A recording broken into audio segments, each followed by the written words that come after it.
पूर्णस्य पूर्णमादाय पूर्णमेवावशिष्यते। ॐ शान्ति शान्ति शान्तिः। ॐ पूर्णमदः पूर्णमिदं पूर्णात् पूर्णमुदच्यते पूर्णस्य पूर्णमादाय पूर्णमेवावशिष्यते।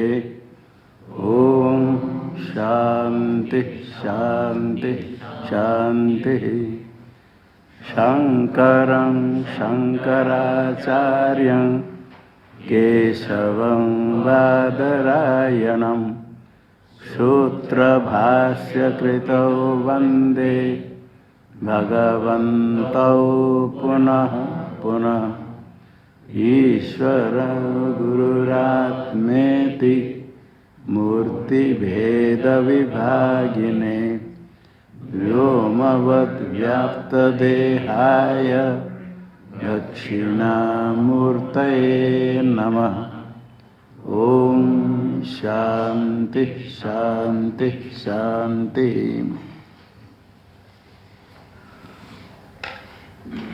श्री बेलाबेन तथा मुरली जी विश्राम दया की स्मृति में उनके सुपुत्र के द्वारा आयोजित गीता चिंतन माला, इस कार्यक्रम में अष्टावक्र गीता, जिसमें उपदेश करने वाले अष्टावक्र और शिष्य है जनक सम्राट। माया मात्रमिदं विश्वम, सारे विश्व माया मात्र है, मिथ्या है, वास्तव नहीं। विगत कौतुक आश्चर्य रहित होकर के मृत्यु पास में हो तो भी कथम त्रस्यते, अर्थात भय नहीं उसको होता है। धीरधि धीराधीरस्य, स्थिर हो गई बुद्धि आत्म तत्व में। पहले प्रयत्न करते हैं, पर्याप्त प्रयत्न करने पर कभी कभी थोड़ा मन स्थिर हो जाता है, किंतु अभ्यास करने पर स्थिर हो जाता है। वही धीर पुरुष कहा गया। कश्चित् धीर प्रत्यगात्मानं ऐष्यत्, आत्मसंस्थम न कृत्वा न किंचिदपि चिंतयेत्। अभ्यास करते करते मन को रोकना है, और वेदांत श्रवण करने से ज्ञान जो आत्मज्ञान हो जाता है तो बुद्धि तो स्थिर हो जाती है, प्रत्यगात्मा ब्रह्म में स्थिति निष्ठा हो जाती है। इससे और कोई भय दुख कुछ है ही नहीं। उसके लिए अभी कहते हैं, उसके वो ऐसी स्थिति उसकी है, उसकी तुलना भी कैसे करेंगे, किसके द्वारा कैसे कहा जाएगा। जैसे ब्रह्म को कहने के लिए भी वो कोई तुलना नहीं है, दूर से कुछ कुछ दृष्टांत देते हैं। इसी प्रकार ज्ञानी की स्थिति के लिए श्रुति में कहा तो ज्ञानी तो ब्रह्म स्वरूप ही है, बस और कुछ नहीं। ब्रह्म स्वरूप के लिए कथन करने के लिए तो बहुत है। अस्थूल मनन और ये अध्यारोप अपवाद के द्वारा सदैव समेतमग्र आसीत् एकमेवाद्वितीयं सत्यम ज्ञानम अनंत ब्रह्म, बहुत वाक्य है लक्षण के द्वारा कहने के लिए भी। अब ब्रह्म ज्ञानी के लिए तो जो कोई भी हो, स यो हवे तत्परमं ब्रह्म वेद ब्रह्मैव भवति, वो ब्रह्म स्वरूप ही है, बस ब्रह्म स्वरूप ही है, और उसके लिए कोई तुलना ही नहीं। अभी कहते हैं निष्पृहं मानसं यस्य नैराश्येऽपि महात्मनः तस्यात्मज्ञानतृप्तस्य तुलना केन जायते निष्क्रियं मानसं यस्य नैराश्येति महात्मनः तस्यात्मज्ञानतृप्तस्य तुलना केन जायते। यस्य मानसं निस्पृहं यस्य महात्मनः नैराश्येपि मानसं निस्पृहं निगता स्पृहा यस्य स्पृहा इच्छा स्पृहा रहित कहीं भी इच्छा नहीं है, किसी में भी इच्छा नहीं। मानसम निस्पृह मन में ही सब इच्छा होती है। जिसका मन स्पृहा रहित इच्छा रहित हो गया। इच्छा तो भोग करने की इच्छा सामान्य सब की होती। बुभुक्षुरपि संसारे मुमुक्षुरपि दृश्यते भोग मोक्ष निराकांक्षी दुर्लभ ही महाशय। बुभुक्षु भोग करने की इच्छा करने वाले संसार में बहुत है, वही चाहते सब। और कोई कोई मुमुक्षुरपि दृश्यते, संसार में बुभुक्ष और मोक्ष की चाहने वाले। मुमुक्षु तो कम है, फिर कुछ है, किंतु यही से कोई हो तो भोग भी नहीं चाहता, मोक्ष भी नहीं चाहता है। भोग मोक्ष निराकांक्षी दुर्लभ हुई महाशय। ऐसे जो शुद्ध अंतःकरण ज्ञानी है, जो आत्मज्ञान प्राप्त कर लिया, वो मोक्ष चाहता है। मोक्ष चाहेगा तो जो बद्ध है, बंधन से युक्त है, तो बंधन निवृत्ति मोक्ष चाहेगा। जो देखता है अपने में कोई बंधन है ही नहीं, तो किसी बंधन की निवृत्ति चाहेगा। अपने स्वयं मुक्त है, कभी बंधन हुआ नहीं, अभी बंधन है ही नहीं, बंधन हो नहीं सकता है। शुद्ध आत्मस्वरूप है, इसके साथ कोई किसका संबंध नहीं, ना कोई बंधन करने वाले आए, बंधन का कोई सामग्री है, कोई कारण निमित्त है, कुछ भी नहीं है। बंधन का अत्यंत अभाव, क्या भी बंधन है ही नहीं। ये जब निश्चय हो जाता है तो मोक्ष की भी इच्छा नहीं करता है। तो भोग मोक्ष निराकांक्षी दुर्लभ, यह जो जिसकी ज्ञान से जो तृप्त हो गया, मन स्पृहा रहित होना हो गया, नैराश्य निर्गता आशा से निराश, आशा वासना जिसकी समाप्त होगी, निराश होता, उसमें रहेगा नैराश्यम निर्वासनत्वम, वासना का मोक्ष ही है। वही मोक्ष में भी जिसकी निष्प्रिया होगी, इसकी स्प्रिया का अभाव, मोक्ष की भी इच्छा नहीं करता है, यही महात्मा है। महान आत्मा ऐसे, आत्मा तो सबका व्यापक है, यह महान आत्मा है। अंतःकरण, अंतःकरण में महान कैसा है, वही महान है। महत तत्व के महान, महत जो व्यापक पर ब्रह्म को ही विषय करने वाले मन महान है। विषय की इच्छा छोड़ने पर जो आत्मा में स्थित हो जाए अंतःकरण, वही महान है। सबसे महान है ब्रह्म, व्यापक ब्रह्म। व्यापक ब्रह्म को चिंतन करने वाले मानव को ही महान कह दिया। महान आत्मा ऐसे जिसका अंतःकरण अत्यंत शुद्ध है, केवल ब्रह्म का ही चिंतन करता है। ब्रह्म से भिन्न उसके लिए कोई चिंतन का विषय ही नहीं। ऐसा जो महात्मा है वो कोई दुर्लभ तो होते हैं, दुर्लभ ही। तस्य आत्मज्ञान तृप्तस्य, वो क्यों इच्छा नहीं करता है? विषय की इच्छा सब करते हैं, स्वर्ग की इच्छा, ब्रह्मलोक की इच्छा, इस लोक में सुख की इच्छा सब करते हैं। ये क्या महात्मा हो गया तो इच्छा नहीं से कैसे करता है, कैसे नहीं करता है? देखते सब तो इच्छा करते हैं, कुछ इच्छा नहीं करते। कैसे भोजन कैसे क्यों करते? इच्छा तो करते। और मोक्ष भी नहीं चाहेगा, भोग नहीं चाहता। कोई साधु हो, कोई हो, मुमुक्ष हो गया, और मोक्ष भी नहीं चाहेगा, ये कैसे हो सकता है? इसके लिए कहते हो तृप्त हो गया। तृप्त कैसे हो गया? आत्मज्ञान तृप्त से, आत्मा के ज्ञान से तृप्त हो जाता है। आत्मा का साक्षात्कार जो आत्मा है वही ब्रह्म है। वही ज्ञान अहम अस्मि परम ब्रह्म। केवल प्रत्येगात्मा ज्ञान है, प्रत्येगात्मा के ब्रह्म के साथ एक तो एक अद्वितीय आत्मा, तभी सम्यक ज्ञान है। आत्मा का ज्ञान हो और आत्मा से भिन्न अन्य आत्मा है और जड़ भी अन्य है, ये ज्ञान आत्मज्ञान नहीं है। आत्मा का वास्तव स्वरूप ज्ञान है। तो अज्ञानी को भी तो अहम कहते समय अहंकार का ज्ञान होता है, उसमें अधिष्ठान आत्मा तो रहता है। घटो अस्थि जो कहते हैं सदरूप से आत्मा का ज्ञान होता ही है। अनात्मा के साथ मिला हुआ जो आत्मज्ञान, वो आत्मज्ञान तो अज्ञानी को है, सबको है। वो ज्ञान को आत्मज्ञान नहीं कहते, जो कि आत्मा न है वह ज्ञान।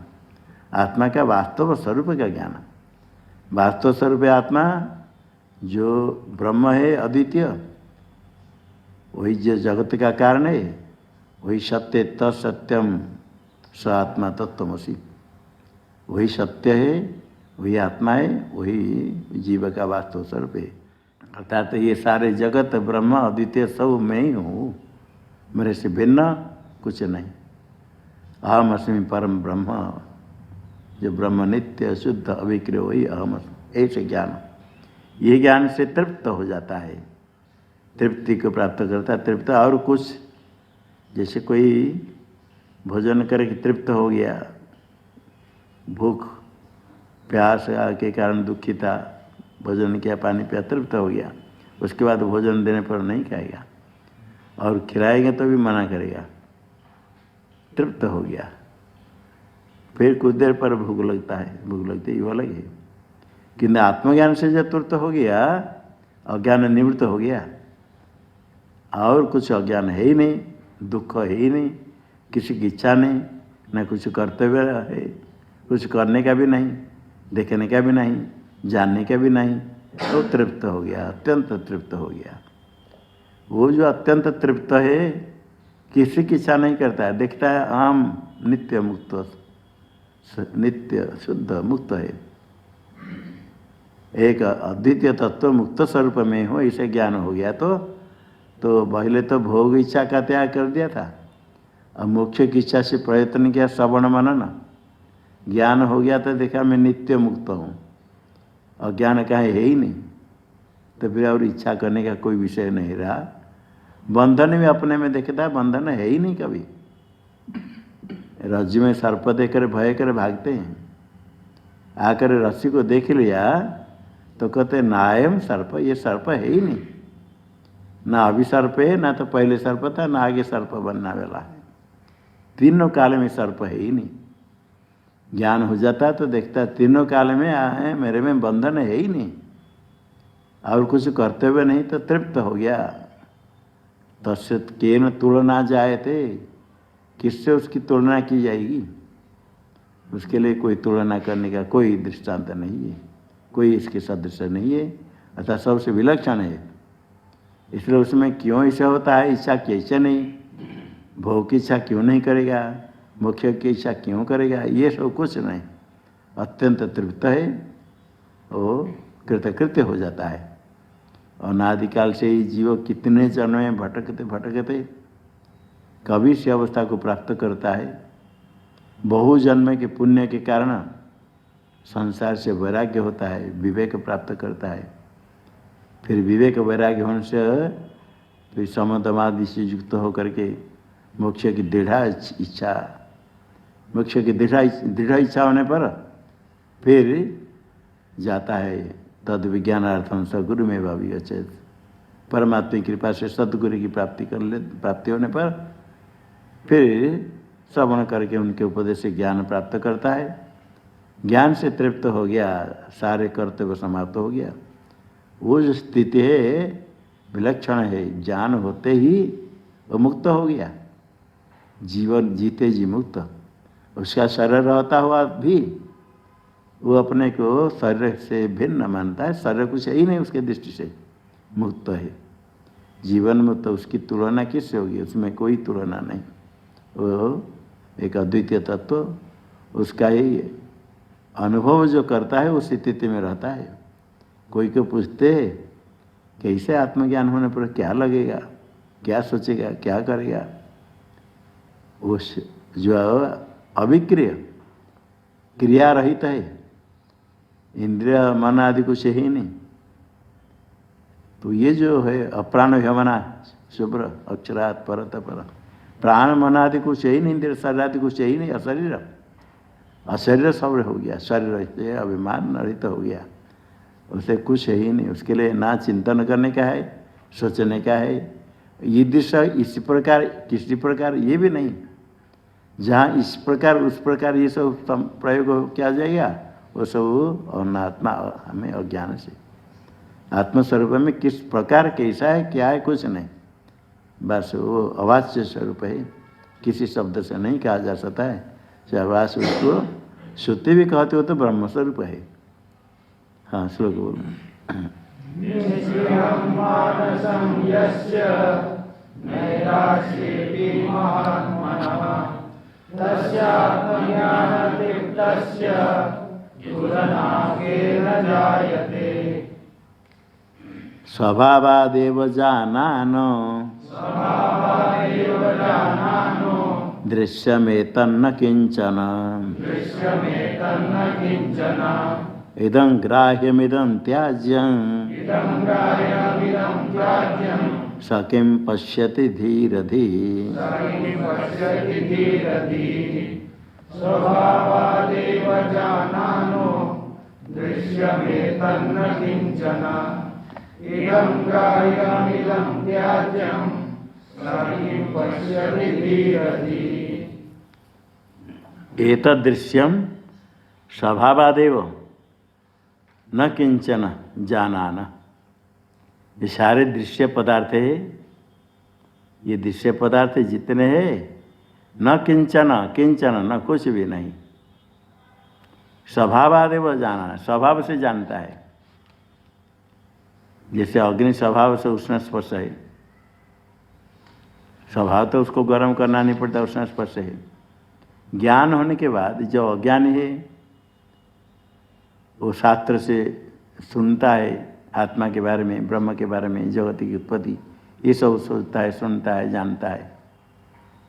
किंतु जब साक्षात्कार ज्ञान हो जाता है उसका स्वभाव है तो अद्वितीय तत्व है, उससे अतिरिक्त कुछ भी नहीं, सब मिथ्या है। उसमें कभी संशय विपर्य सोचना या ध्यान करना कुछ नहीं। घट को देख रहा है, घट है, दिन भर कौन चिंतन करते हैं अयम घटो एम घटो एम, ये घट है ये घट है, कोई नहीं चिंतन करता है। आपका नाम आपको मालूम है, कितने बार सोते मेरा नाम हमको, मेरा नाम हमको, मेरा नाम कहो, कोई नहीं सोता है। और अभी इतने देर में कोई सोचा मैं मनुष्य हूँ, मैं मनुष्य हूँ, कोई सोता है? ये स्वभाव तो ज्ञान मनुष्य, उसमें क्या करने का। ये स्वभाव तो ही देख लेता है। ये दृश्य प्रपंच न किंचन, कुछ भी नहीं। न किंचन का अर्थ क्या है? दृश्य है फिर कुंचन न, दिखता है किंतु कोई है ही नहीं, दिखने पर भी नहीं है। दिखने है नहीं मतलब सत नहीं है ही नहीं तो सत नहीं, सत नहीं तो फिर ये असत होगा। बंध्यापुत्र खरगोश सिंह, ये भी संभव नहीं, क्योंकि खरगोश सिंह बंध्यापुत्र कोई दृश्य नहीं होता, दिखता नहीं। ये दिखता है, ये दृश्यम, इसलिए असत भी नहीं, सत भी नहीं, असत नहीं, उभय भी नहीं। ये सारे दृश्य मिथ्या है। इसको कहता अनिर्वचनीय। अनिर्वचनीय शब्द का अर्थ जो सत नहीं, असत नहीं, उभय नहीं, उसका निरूपण नहीं होता है सदरूपेण असदरूपेण उभय रूप से, तो अनिर्वचन है, यही मिथ्या है। क्योंकि उसमें अनुमान भी है। नेह नानास्ति किंचन श्रुति तो निषेध करती है, ब्रह्म में नाना है ही नहीं है। नहीं होने पर भी दिखता है, इसका नाम मिथ्या है। नहीं है कैसे संभव है? जब दिखता है तो दिखने पर भी मिथ्या है। दिखता है जितने सब सत्य, ऐसा नहीं। स्वप्न प्रपंच पूरा दिखता है किंतु जगने पर दिखता है कुछ भी नहीं है। राज्य में सर्प दिखता है, मरुभूमि में जल, ऐसे कितने भ्रांति तल में प्रातिभाषिक दिखने पर भी दृश्य जितने सब मिथ्या है। जितने दृश्य सब मिथ्या है। दृग्य पर चेतन आत्मा है, एक अद्वितीय तत्व सत्य है, बाकी सब मिथ्या है। यत्र यत्र दृश्यत्वम तत्र तत्र मिथ्यात्वम, ये निश्चय हो जाता है। जो दृश्य सब मिथ्या है। ये सारा प्रपंच जो दिखता है मिथ्या, प्रपंच मिथ्या। क्योंकि दृश्यत्वात् रज्जु सर्पवत, रज्जु सर्प के समान, श्रुति रजत के समान, स्वप्न दृश्य के समान दृश्य मिथ्या है। अश्रुति कहती ब्रह्म में नाना है ही नहीं, है नहीं, दिखता है, उसका नाम मिथ्या है। वो सत नहीं, असत नहीं, वह नहीं। सत होगा तो बाधा नहीं होगा, असत होगा तो दिखेगा नहीं। ये दिखता है किंतु है ही नहीं। नेह नाना अति किंचन, श्रुति कहते नाना है ही नहीं। हमको बहुत दिखता है, श्रुति कहते नाना है ही नहीं। और श्रुति प्रमाण है, अपरुष वाक्य प्रमाण है। हमको भ्रम होता है, भ्रम हो जाता है, भ्रम होता है सबको, सब समझते हैं स्वप्न में मिथ्या झूठा कुछ है ही नहीं। किंतु आज रात में आप स्वप्न देखो, उस समय नहीं लगता है झूठा, उस समय तो बड़ा समझदार समझता है मैं जगा हूँ। कोई अपने को नहीं मानता कि मैं सो करके स्वप्न देख रहा हूँ। अब बाद में कहते हैं हम सो करके स्वप्न देखा, किंतु स्वप्न देखते समय वो नहीं लगता है हम सोए हुए, जगे हुए सत्य कभी मिथ्या नहीं लगता है। इसी प्रकार अभी कोई नहीं मानता सोए हुए, किंतु श्रुति कहती है सोया हुआ है, इसलिए कहती उत्तिष्ठत जागृत, जग जाओ। श्रुति कहती जग जाओ, क्यों कहती जग जाओ? सोया हुआ। गौरवपताचार्य ने कहा अनादि माया आसक्तो, माया से सोया हुआ अज्ञान निद्रा। ये जो थोड़े समय सो जाते हैं उसमें स्वप्न प्रपंच बना देते हैं। ये जो सोया हुआ है अनादिकाल से, अज्ञान निद्रा से, अनादिकाल से बहुत बड़े दीर्घ काल से निद्रा है। वो जागृत स्वप्न सब निद्रा के अंतर्गत है। जागृत स्वप्न सुश्रुति तीनों निद्रा है, निद्रा के अंदर है। तो ये निद्रा अज्ञान है अनादिकाल से है। वो जो निद्रा है अज्ञान है, ये जागृत भी वो निद्रा के अंदर रहते अज्ञान है। इसलिए वो अपने को मानता है जो मैं जगा हुआ हूँ। श्रुति कहती जगा हुआ नहीं, सोया हुआ अज्ञान निद्रा से। स्वप्न में जैसे अपने को मानता है मैं जगा हुआ हूँ, किंतु सोया हुआ है। इसी प्रकार अज्ञान निद्रा से सोया हुआ। यदा जीव प्रबुध्यते, जो जग जाता है तब अजम अनिद्रम अस्वप्नम आत्मानम अद्वैतम बुध्यते। तथा अद्वैत जो आत्मस्वरूप है अजन्मा है, निद्रा रहित अनिद्रम अस्वप्नम, निद्रा स्वप्न रहित अद्वितीय आत्मा को तब जानता है। इसी प्रकार यहाँ जब ज्ञान स्वभाव से जानता है, ज्ञान होने के बाद उसमें उसके लिए कोई उदाहरण, कोई श्रुति वाक्य, कोई प्रमाण कुछ जरूरत नहीं। साक्षात्कार होने के लिए प्रमाण की आवश्यकता है। गुरु के शरण में जाना पड़ता है, उपदेश लेना पड़ता है, श्रवण के बाद मनन करना पड़ता है, सन्मार्ग में चल करके अंतःकरण शुद्धि के लिए प्रयत्न करने पर ही जिज्ञासा होती है। ऐसा नहीं कि सब को ज्ञान हो जाएगा। उपदेश सुनने पर भी नहीं होता है, अपने में कमती है। जिज्ञासा नहीं, बुभुक्षा है, भोग करने की इच्छा, वासना है। जो वस्तु तो परमात्मा का दर्शन करना चाहता है, धीरे धीरे सब इच्छा कम करे, इच्छा आसक्ति को छोड़े, अनासक्त हो जाएगा तो परमात्मा में भक्ति बढ़ेगी, तभी साक्षात्कार होता है। कोई इस प्रकार साक्षात्कार करता है, पहले तो बहुत साधना करता है, किंतु ज्ञान हो जाने के बाद और कुछ नहीं करने का है। ना साधना करना है, ना सोचना है कि मैं ब्रह्म हूँ, ना किसको कहना है, कुछ जरूरत नहीं। हाँ, कभी कोई शिष्य को उपदेश जो करता है, भिक्षाटन आदि करता है, वो बाधित अनुभूति कहते। बाध होने पर भी पूर्व संस्कार से उसके शरीर में ऐसे दिखता है, क्योंकि ज्ञान होने के बाद ही उसका शरीर रहता है जब तक प्रारब्ध कर्म है। जिन कर्म को लेकर के आया है उन कर्म को भोगना पड़ेगा। जिस शरीर से ज्ञान हुआ, वो ज्ञान होने के बाद शरीर रहता है, तो देखने पर भी उसमें आसक्त नहीं। इदम ग्राह्यम इदम त्याज्यम स किम पश्यति, देखता है कि इसको ये ग्राह्य है, त्याज्य, इसको ग्रहण करना, इसको छोड़ना, सब मिथ्या निश्चय हो गया। रज सुक्ति छिपी में चांदी ब्रह्म हो गया। अब बाद में देखा, कोई देखा ये चांदी कुछ नहीं, सब छिपी, कोई एक भी चांदी नहीं, सब छिपी, निश्चय हो गया, देख लिया। फिर अब छिपी को फिर इकट्ठी करेगा, लेने के लिए, रखा होगा तो भी फेंक देता है। अज्ञान हो गया तो कुछ है ही नहीं, इदम ग्राह्यम इदम त्याज्यम, कुछ है तो उसमें द्वेष नहीं तो राग नहीं, प्राप्त करने की इच्छा नहीं, ग्राह्य नहीं, त्याज्य नहीं, कुछ नहीं, देखता नहीं कुछ। अज्ञान नहीं देखता है, साधक देखता है इदम कर्तव्यम इदम न कर्तव्यम, ये ग्रहण करना चाहिए, ग्रहण नहीं करना चाहिए, ये सब सोता है साधक अज्ञान। ज्ञान हो जाने के बाद एक अद्वितीय ब्रह्म से बिना कुछ भी नहीं, सब मिथ्या, फिर किसका ग्रहण करना, किसका छोड़ त्याग करना। सकिम पश्यति धीरे धीरे से ज्ञानी देखता है, आक्षेप करते नहीं देखता है कुछ, अपने से बिना कुछ ही नहीं। और जो व्यवहार करता है अज्ञानी दृष्टि से व्यवहार, अन्य लोग देखते हैं, इसको कहते हैं बाधित अनुभूति। और स्वदृष्टिया अशरीर हो गया, शरीर में रहते हुए ही वही जीवन मुक्त, जीवन शरीर में है, प्राण धारण है, आयु है, तो भी मुक्त हो गया और अपने को देह से असंबद्ध मानता है, असंग स्वरूप है। श्लोक बोलो। स्वभावदेव जानानो दृश्यमेतन्न किंचन इदं ग्राह्यमिदं त्याज्यं सकिं पश्यति धीरधीः। अन्तस्त्यक्तकषायस्य निर्द्वन्द्वस्य निराशिषः यदृच्छया गतो भोगो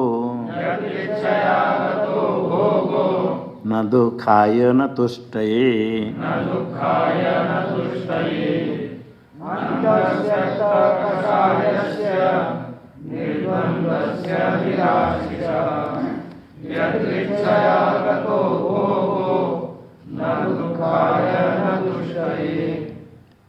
अंतः त्यक्त कषाय से, त्यक्त कषाय है ना, कषाय ये दोष है, वासना सबसे बड़ा कषाय दोष है।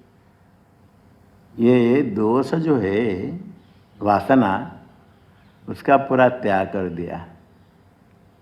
कभी कभी ऐसे होता है, नहीं चाहिए किंतु अंदर इच्छा है, ऊपर देते हमको नहीं चाहिए, अंदर इच्छा है, अंदर से त्याग नहीं हुआ, बाहर से त्याग नहीं चाहिए, अंदर लोभ है। ऐसा होता है कभी कभी, कोई कहता नहीं चाहिए किंतु अंदर इच्छा है, कभी उसको फिर ग्रहण भी कर लेता है मौका दे करके, तो बाहर रहता नहीं है, नहीं चाहिए। कभी कोई संकोच से कोई कहता है, खुद अपना आप को दिखाने के लिए, ऐसे कभी व्यवहार में हो जाता है। अब ये खाने की नहीं जरूरत नहीं, क्यों इच्छा है खाने के लिए, कोई 2-4 बार कहेगा तो क्या लेंगे। किंतु ये अंतः त्यक्त कषाय, अंदर से छोड़ दिया। अतः आसक्ति जो रसवर्जम रसप्यस्य दृष्टा निवर्तते, विषया विनिवर्तन दे, पहले साधक छोड़ देता है, ग्रहण नहीं करता है, परमात्मा प्राप्ति के लिए प्रयत्न करता है, किंतु आसक्ति रह जाती है। जो साक्षात्कार ज्ञान हो गया, जो आसक्ति सूक्ष्म रूप से है वो भी नष्ट होता है। रसोप्य से परम दृष्टा ब्रह्म साक्षात नष्ट हो गया, तो अंदर से ही वासना समाप्त होगी, कुछ थोड़ा सा सूक्ष्म कारण कुछ भी नहीं।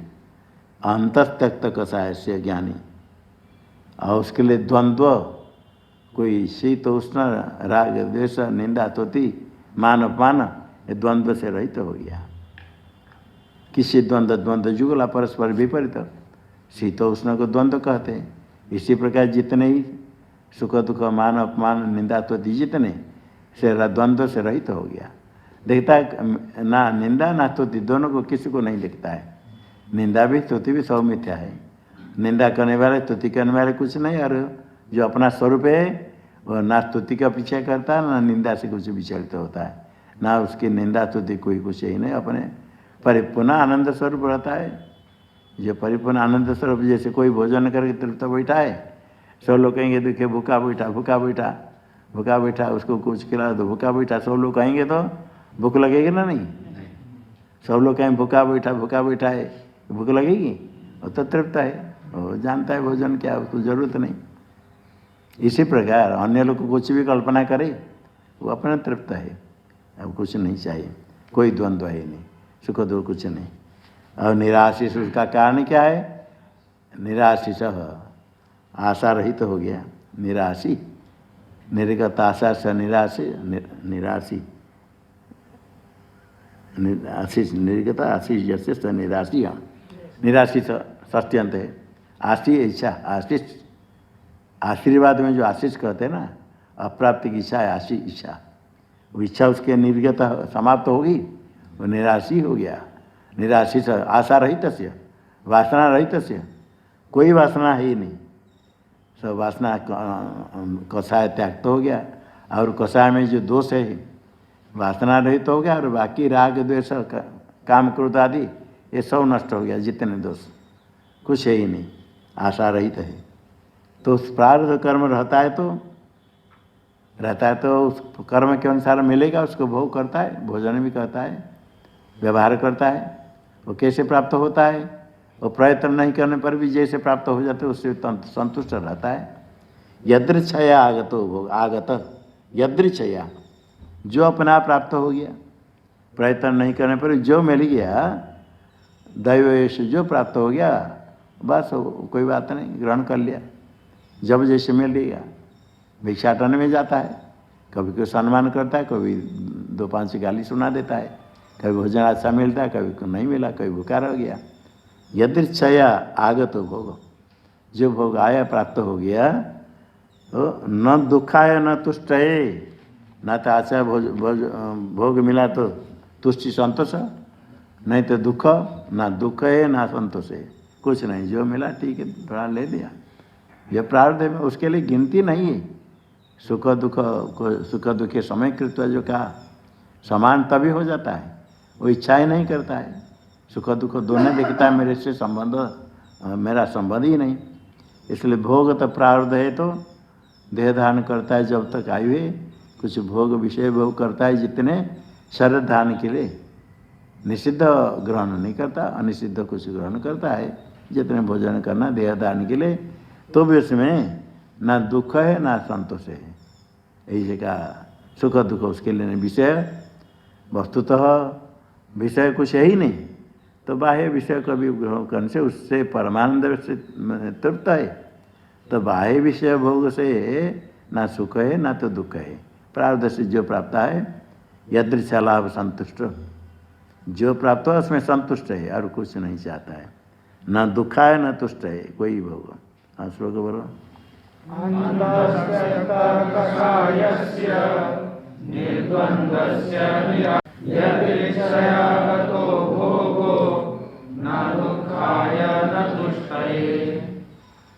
पहले उपदेश करने के बाद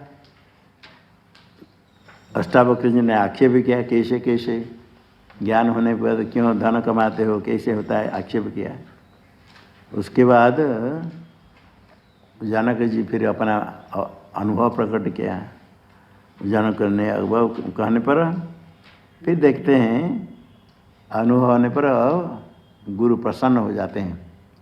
उपदेश का फल प्राप्त हुआ, शिष्य उस स्थिति में आ गया। वही चाहते हैं, शिष्य का कल्याण चाहते गुरु, शिष्य अपने संत करे आप समान कहा। पारस और संत में गुरु पारस, गुरु बरंगी, गुरु मलिया गिरिजान, हाँ वो अलग है, छोटा गुरु वो अलग है। संत और पारस में बहुत अंतर जाना। पारस लोहा सोना करे, संत करे आप समान, ये अलग है। दृष्टांत तो नैव दृष्ट त्रिभुवन जठरे भवन में कहते सद्गुरु ज्ञानदाता स्पर्श से तत्र कल्प्य। सद्गुरु जो ज्ञान प्रदान करने वाले, उनके लिए कोई दृष्टांत है ही नहीं। स्पर्शमणि को कहा, पारसमणि तो दृष्टांत हो जाएगा, और लोहा को सोना बना देता है कि स्पर्श से तत्र कल्प्य। कहते हो जैसा नहीं थे दादा हो सन्नता मत्संसार, लोहा को सोना बना देगा, न स्पर्शत्वम पारसमणि बनाने नहीं देता है। किंतु जो गुरु है ज्ञानी, वो अपने समान बना देता है, उसके लिए कोई दृष्टांत है ही नहीं। तो उसमें प्रसन्न हो जाते हैं ज्ञान गुरु। शिष्य अपने स्वरूप को प्राप्त कर लिया। अब प्रारब्ध के अनुसार जैसे व्यवहार होता है सब मिथ्या है। वो सांसारिक व्यवहार होने पर भी ज्ञानी भोग करते हुए भी वो देखता है नहीं वह किंचित करोमि इति, मैं कुछ नहीं करता हूँ, ऐसा करके अपने स्वरूप में स्थित होता है, उसको बताते हैं। हंतात्मज्ञस्य धीरस्य खेलतो भोगलीलया नहीं संसारवाहिकैर् मूढ़ै सह समानता।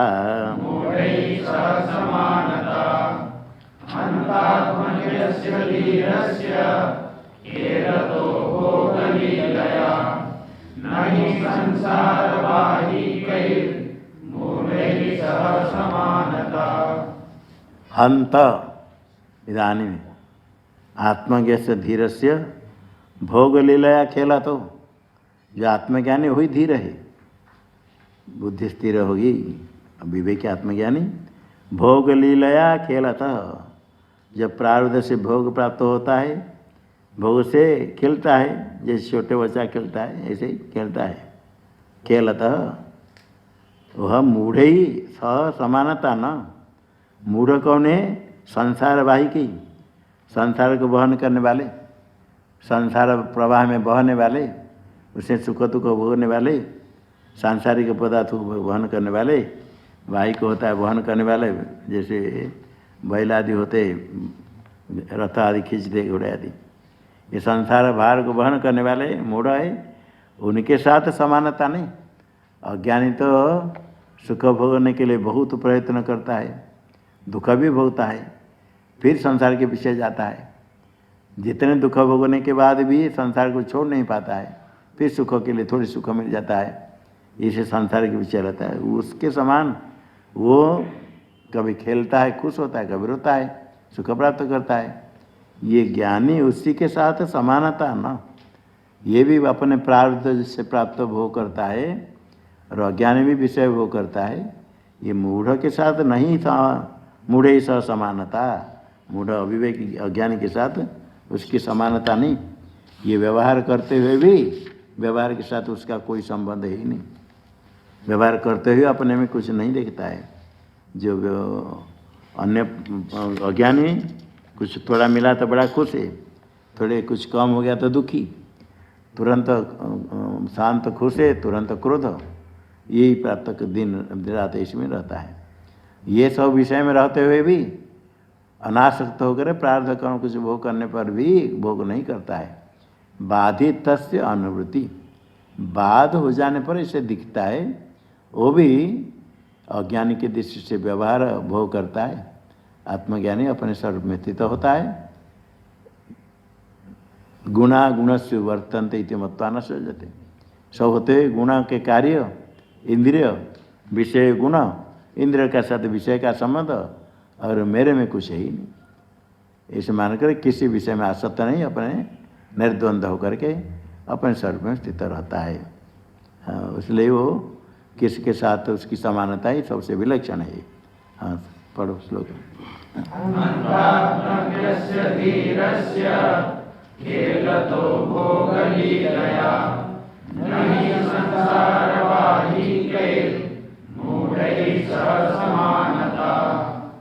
अब इसमें संशय, संसार में रहता है और विषय भोग करता है। जैसे अज्ञान लोग विषय भोग करते समय कभी खुश प्रसन्न होते, कभी दुखी होते हैं। इसी प्रकार आत्मज्ञानी क्या उसको सुख दुख नहीं होगा? कभी भोजन मिलता, अच्छा भोजन मिलता तो उसको मिठा देते मिठाई लग गया, और मिर्ची इतने दे देंगे तो जलन होगा, खा नहीं पाएगा। और लवण बहुत नमक डाल के दे दिया तो खा नहीं पाएगा। और उसमें भी खाद्य में कोई कुछ देखेगा, कोई इष्ट अनिष्ट तो ही, कुछ खाता है कुछ नहीं खाता है, सब चीज़ नहीं खाता है। कोई पत्थर कंकड़ भोजन में बात में आ गया, अज्ञानी है इसलिए कि पत्थर कोई चबा कर खा लेगा या निकाल कर फेंकेगा, टुकड़ा है। दांत हो तो भी नहीं खा सकता, दांत नहीं तो क्या खाएगा? तो वो तो देखता है कुछ खाना कुछ नहीं खाना। तो कहते ये जो है विलक्षण है, वो उसकी स्थिति अलग है, वही जानता है। दूसरे लोग को इसकी परीक्षा करके देख करके कुछ निश्चय नहीं कर सकते। ज्ञानी की परीक्षा, अज्ञानी लोग को जो परीक्षा करेगा, कोई उसको लोग परीक्षा करने के लिए से करते हैं। वो ज्ञानी की स्थिति तो नहीं जानते हैं। कभी कोई झूठ बोलता है, कुछ गलत कर दिया और ज्ञानी को पता नहीं चला तो सोचा ये तो ज्ञानी नहीं है, क्योंकि हमने इसे कुछ झूठ बोला, उनको पता नहीं चला, सच मान लिए, अतः मैंने गलत करने पर उनको पता नहीं चला, ठग दिया, इसका अर्थ उनको ज्ञान नहीं हुआ। फिर क्या करेंगे, और गलती करो, दूसरे को ठग दिया तो पता नहीं चला तो हम और कुछ करेंगे।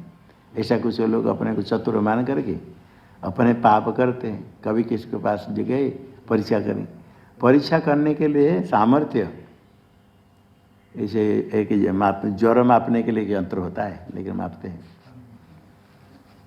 वो ज्वर मापने के लिए, शरीर का उताप मापने के लिए उसका भी रहता है, कितने से कितने तक मापने का है। और उसको लेकर कोई अग्नि का उताप मापेगा कितने उस गर्मी में, शरीर के ज्वर कितने मापने के लिए है, उसके लिए यंत्र है। अग्नि कितने उताप में मांगने के लिए किया तो क्या होगा, वो यंत्र ही फट जाएगा, वो रहेगा नहीं, फट जाएगा, नष्ट हो जाएगा। इसी प्रकार अज्ञानी ज्ञानी को मापना चाहता है, परीक्षा करना चाहता है, वो अपने हानि है। ज्ञानी को जानना भी कठिन है।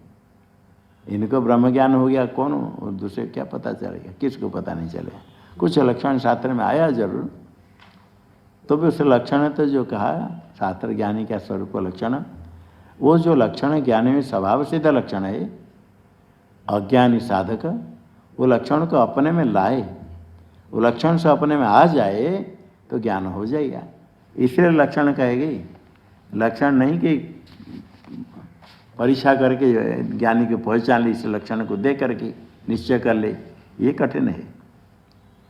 कुछ नहीं चाहता है, तृप्त रहता है, कैसे कैसे जैसे जैसे कहा, तो इच्छा नहीं करता है, द्वेष राग नहीं करता है। जो जो लक्षण स्वभावतः, बनावटी नहीं, बनावटी करने वाले तो बनावटी बहुत कर लेगा, वो नहीं, स्वभाव तो उसका लक्षण है। जो ज्ञानी का स्वभाव तो लक्षण है, शास्त्र में जहाँ जहाँ कहा गया, साधक उस लक्षण को अपने में लाए, अपने विषय लक्षण हो जाए, इच्छा रहित तो हो जाए, राग द्वेष रहित तो हो जाए, यदृच्छा प्राप्त संतुष्ट हो जाए, एक आत्मस्वरूप में चित्त रहे, विषय चिंतन छोड़ दे, ये सब लक्षण है जो कहा गया, उस स्वरूप में अपने आने पर ज्ञान होगा, इसलिए कहा गया। न कि इस लक्षण को देकर ज्ञानी को पहचानना, ऐसा नहीं। उसके पद, जो पद में स्थित है, बहुत विलक्षण पद है। देवता भी कहेंगे, इंद्र आदि भी चाहते हैं पद को प्राप्त करने के लिए। देवता लोग भी इसलिए मनुष्य से अंदर से थोड़ा द्वेष करते, वेदांत श्रवण करते तो देखते अरे ये तो हमारे ऊपर वो चल जाएंगे। नहीं देवा तद इच्छन्ति मर्त्यानाम उपरिवर्तनम, मर्त्य मनुष्य अभी साधन करके ऊपर चल जाएगा। ऊपर मतलब परब्रह्म को प्राप्त कर लेगा। आया जैसे मनुष्य पशु रखता है, एक पशु कोई जंगल में गया था, पशु को लेते हैं जहाँ जंगल चराने के लिए, एक पशु कोई ले लिया, भाग रहा है, कोई ले लिया, खा लिया और चोर ले गया, तो उसको दुख होता है। देवता लोगों के जो मनुष्य है ना, कि एक मनुष्य बहु पशु के समान, जन्म जन्म पर वही यज्ञ आदि करे, देवता को तृप्त करे। तो देवता लोग चाहते स्वर्ग में जाने पर पुण्य कर्म के फल प्राप्त करते, देवता लोग के भी देखते हमको ये हवि प्रदान करे, यज्ञ आदि करे, इसलिए इसकी रक्षा करते। पशु की जैसे रक्षा करते, इसे रक्षा करे, हमारे पशु बने के रहे, कोई नहीं ले, ऐसे मनुष्य को रक्षा करते, मतलब ब्रह्म ज्ञान प्राप्त नहीं करे उसे रक्षा करते। ब्रह्म ज्ञान प्राप्त के साथ हट जाएगा, हमारे धन से कम हो गया। हाँ, जो देवताओं की स्तुति करके, देवताओं को यज्ञ आदि करके उनसे अनुमति लेकर जाता है तो छोड़ते हैं। इसलिए संन्यास जब लेते हैं, देवताओं को भी प्रीत करते हैं, पूजा करते, उनकी अनुमति लेते हैं, सब देवताओं की, पितृलों को भी, सबको करके हवन आदि करके तब संन्यास लेते हैं। ये जो तो पद है, विलक्षण पद है, सारे देवता लोग भी चाहते हैं। आगे देखो, यत् पदम प्रेप्सवो दीनाः शक्राद्यः सर्वदेवताः अहो तत्र स्थितो योगी न हर्षमुपगच्छति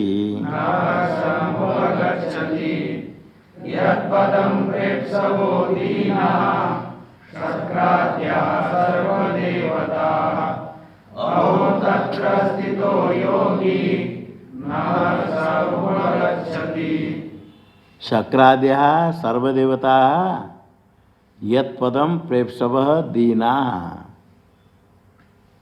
अहो तत्र स्थितो योगी हर्षम न उपगच्छति। ये आश्चर्य है।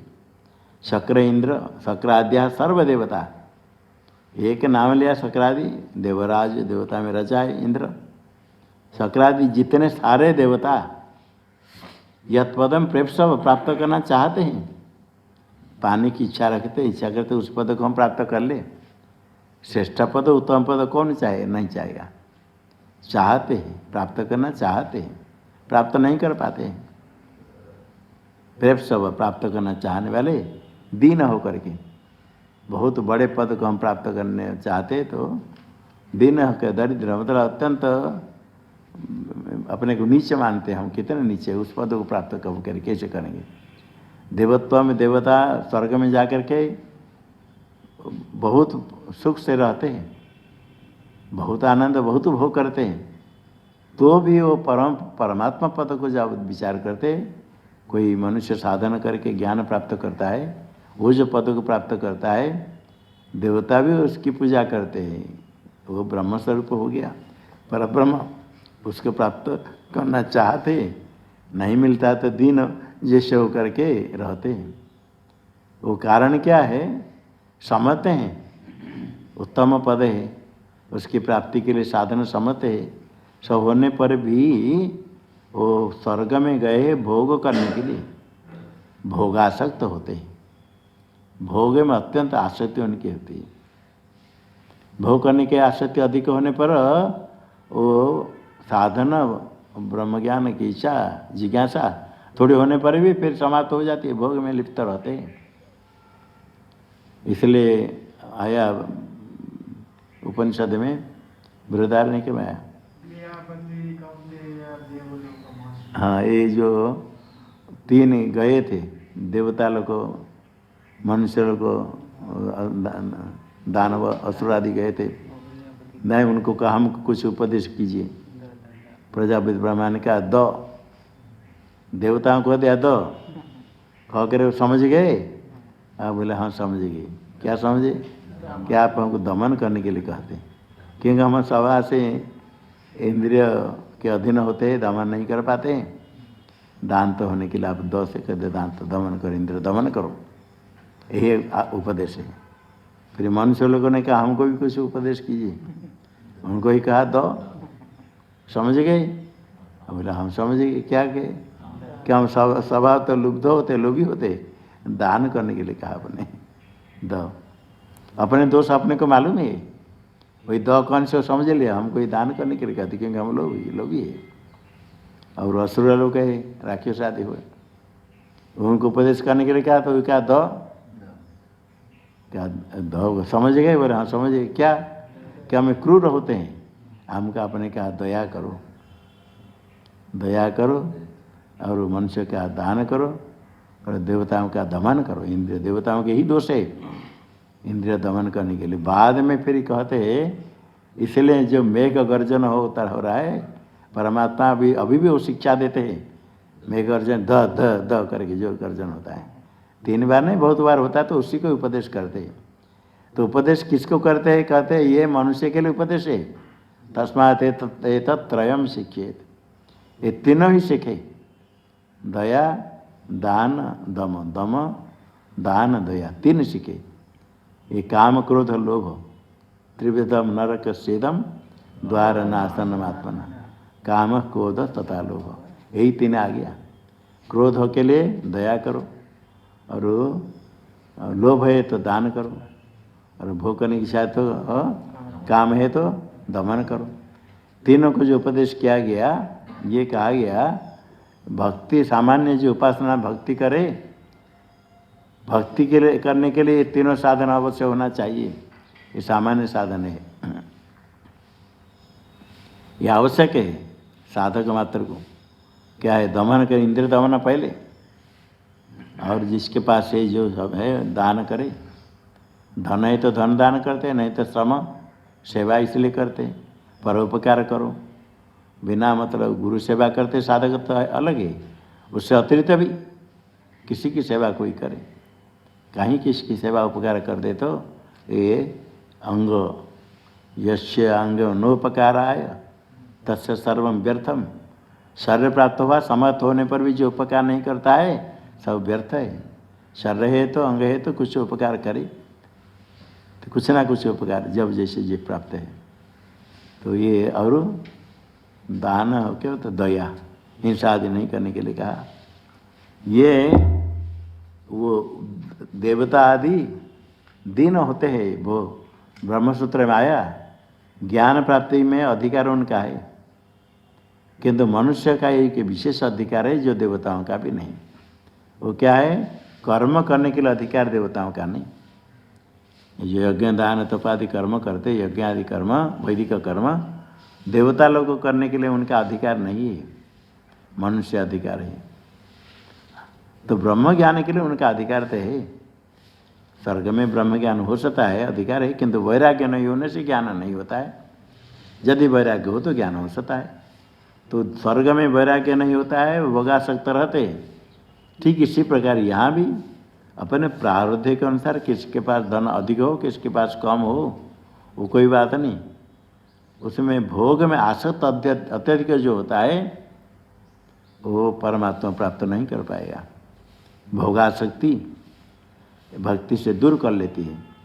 ज्ञान की बात क्या है, ज्ञान मार्ग में तो पहले आसक्ति इच्छा का त्याग, तो भोगासक्त होने से ज्ञान नहीं होता है। तो दीन रहते प्राप्त करना चाहते, किंतु भोगासक्त है तो प्राप्त नहीं होता है। देवता हमेशा चाहते हमें पद को प्राप्त करे, ऐसे परम पद को प्राप्त करे। ज्ञानी आश्चर्य तत्र स्थित हो योगी, जो इंद्रादि देवता जिसको प्राप्त करना चाहते हैं, कितने पुण्य कर्म करके इंद्र बने स्वर्ग में, कितने सुख भोग कर रहे हैं, सारे के जीव मनुष्य के ऊपर कल्याण करते हुए कितने है, तो भी वो पद प्राप्त करना चाहते हैं। जिस पद को प्राप्त करना चाहते हैं तत्र योगी स्थित, योगी ज्ञानी है। युज्यते अनन्यति योग, पर ब्रह्म के साथ एक हो जाता है तो वो योग, वो ये ज्ञान, ज्ञान से एक हो जाता है। अन्य जितने योग अभ्यास है वो स्वंतगुण शुद्धि के लिए, योग तो मुख्य है ज्ञान। युज्यते अनेन ब्रह्मणा ऐक्यम, ऐक्य क्या है, वह भिन्नत्व तो ब्रह्म नष्ट होता तो एक हो गया, इसे कहा जाता है। ज्ञानी तत्र स्थित, उसी स्वरूप में उसी पद में स्थित है। जिस पद प्राप्त करना चाहता है उस पद में स्थित है। वो पद में जब स्थित होता है उसका बाह्य विषय कुछ प्राप्त हो गया तो उसमें हर्ष हो जाएगा, विषय से कुछ हर्ष को प्राप्त करेगा। न हर्षम उपगच्छति, कुछ प्राप्त होने पर हर्ष कुछ नहीं। जितने सम्मान प्राप्त होता है उससे कोई मतलब नहीं, दूसरे भोग इसमें कुछ हर्ष नहीं। वो अपने स्वरूप में स्थित है और आनंद स्वरूप में रहता है, तो आगे हर्ष दुख कुछ नहीं, उद्वेग कुछ नहीं, इसी स्थिति में रहता है। ये अहो करके आश्चर्य है। हाँ, श्लोक बोलो।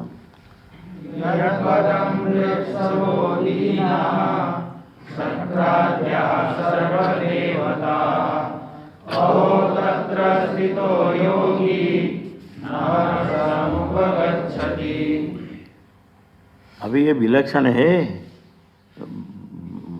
विषय प्राप्त होने से हर्ष कैसे प्राप्त नहीं करेगा। सम्मान पूजा होने पर बड़ा अच्छा लगता है, कोई कुछ कटु वचन कहता है तो कष्ट होता है, और बाकी अन्य विषय से दुख होता है। पुण्य पाप कर्म, उससे शरीर है तो पुण्य पाप कर्म, तो पुण्य पाप कर्म अभी कुछ करेगा तो पुण्य पाप होगा। कोई पाप कर्म कर लेता है तो पश्चाताप करता है, दुखी होता है। पुण्य पाप करने से प्रसन्न होता है, पुण्य पाप का फल भोगना पड़ता है। तो उसमें पुण्य पाप का संबंध होगा, तो संबंध होगा तो फिर दुख भोगना पड़ेगा। अभी सुखी दुखी कभी होता है। ये सब शंका दूर करने के लिए कहते हैं। तज्ञस्य पुण्य पापाभ्याम स्पर्शो ह्यंतर्न जायते नह्याकाशस्य धूमेन दृश्यमानापि संगतिः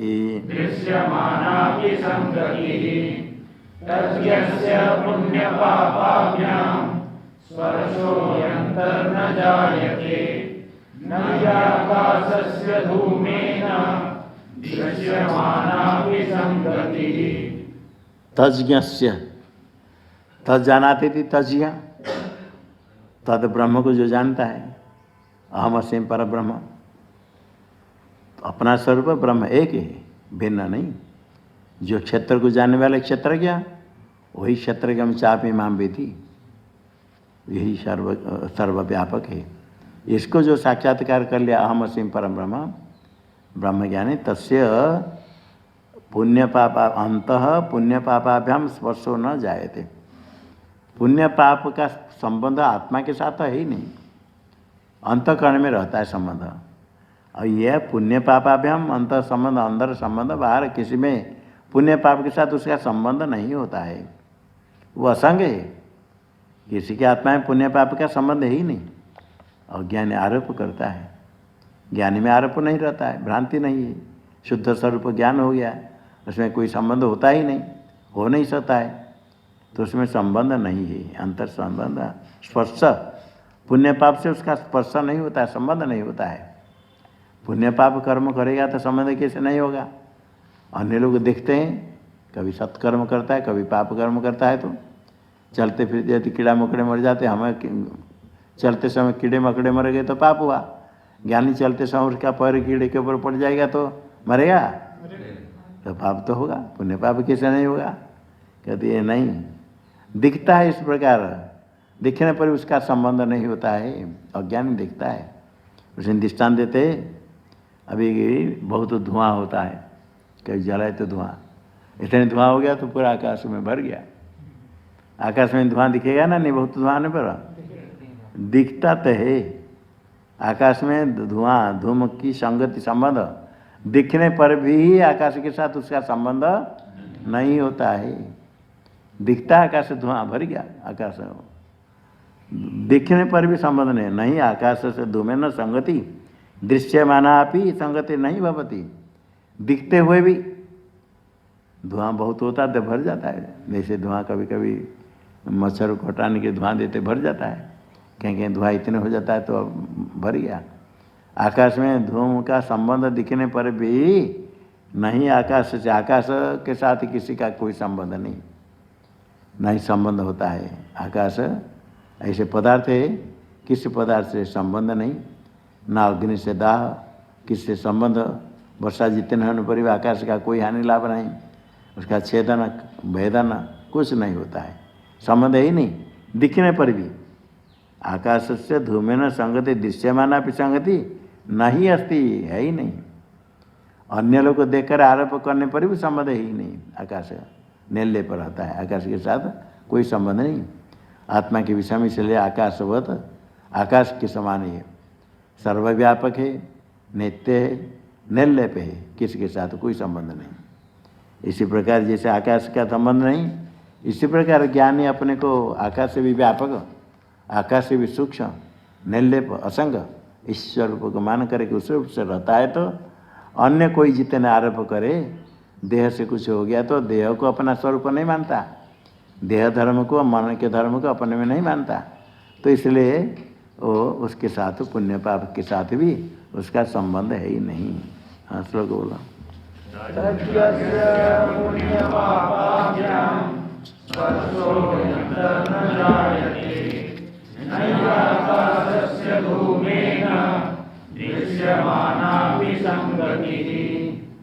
ओम शं नो मित्रः शं वरुणः शं नो भवत्वर्यमा शं न इंद्रो बृहस्पतिः शं नो विष्णुरुक्रमः नमो ब्रह्मणे नमस्ते वायो त्वमेव प्रत्यक्षं ब्रह्मासि त्वामेव प्रत्यक्षं ब्रह्मावादिशं ऋतमवादिशं सत्यमवादिशं तन्मावेत् तद्वक्तारमावेत्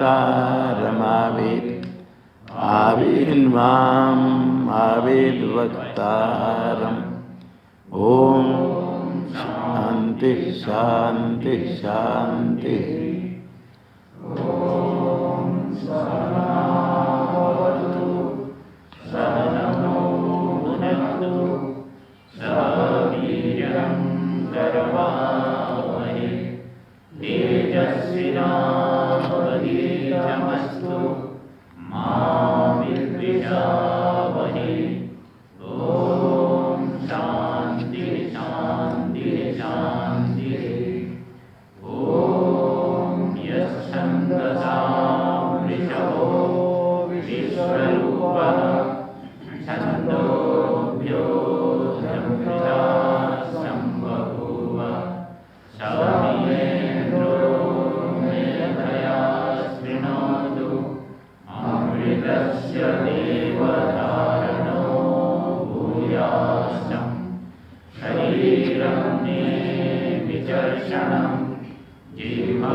भद्रं नो अभिवादय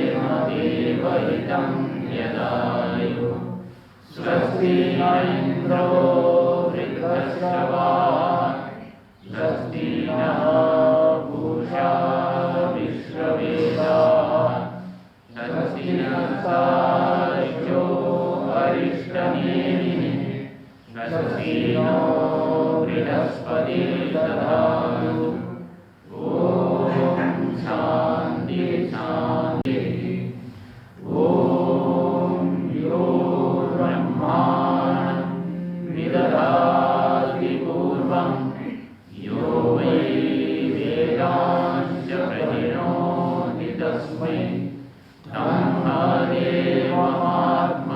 तन्मदेवमात्मबुद्धिप्रकाशं मुमुक्षुर्वै शरणमहं प्रपद्ये ॐ शान्ति शान्ति शान्ति ॐ नमो ब्रह्मादिभ्यो ब्रह्मविद्या सम्प्रदायकर्तृभ्यो वंशऋषिभ्यो महद्भ्यो नमो गुरुभ्यः सर्वोपप्लवरहितः प्रज्ञानघनः सत्यगर्भो ब्रह्मैवाहमस्मि ब्रह्मैवाहमस्मि नारायणं परमभवं वसिष्ठं शक्तिं च तत्पुत्रपराशरं च व्यासं सुतं गौडपदं महान्तं गोविन्दयोगीन्द्रमहास्य शिष्यं श्रीशङ्कराचार्यमहास्य पद्मं पादं च हस्तामलकं च शिष्यं तं दोषकं वार्तिककारमन्या नस्मद्गुरुं सन्ततमानतोऽस्मि श्रुतिस्मृतिपुराणानामालयं करुणालयं नमामि भगवत्पादं शङ्करं लोकशङ्करं शङ्करं शङ्कराचार्यं केशवं बादरायणं सूत्रभाष्यकृतौ वन्दे भगवन्तौ पुनः पुनः ईश्वरो गुरुरात्मेति मूर्तिभेदविभागिने व्योमवद्व्याप्तदेहाय दक्षिणामूर्तये